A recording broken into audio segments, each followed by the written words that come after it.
ఇచ్చిన మాట ప్రకారం పథకాలు అమలు చేస్తున్నామన్నారు మంత్రి పొంగిలేటి శ్రీనివాసరెడ్డి.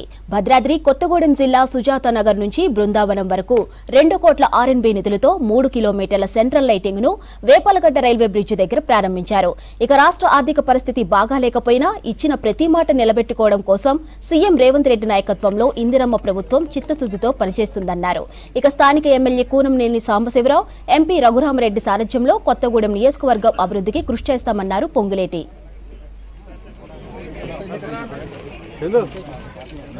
మార్పు కావాలని అది ఇందిరమ్మతోనే రాజ్యంతోనే సాధ్యమని ఇందిరమ్మ రాజ్యాన్ని తెచ్చుకొని సంవత్సరం పూర్తయింది.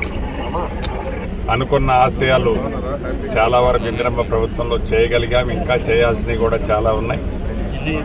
ఇచ్చిన ప్రతి మాటనే తూచా తప్పకుండా రాష్ట్ర ఆర్థిక పరిస్థితి బాగలేకపోయినా పేదవాడి కోసం, పేదవాడి బాగోగుల కోసం ఈ ప్రభుత్వం పనిచేయాలని గౌరవ ముఖ్యమంత్రి రేవంత్ రెడ్డి గారి నాయకత్వంలోని మన ఇందిరమ్మ ప్రభుత్వం చిత్తశుద్ధితో పనిచేస్తుంది.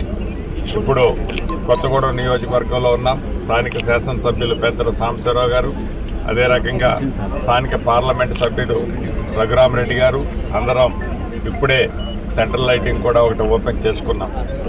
కొత్తగూడెం నియోజకవర్గం అభివృద్ధిలో వెనకబడి ఉన్నమాట నిజం. ఇది గిరిజన ప్రాంతం, మైనింగ్ ఉన్న ప్రాంతం.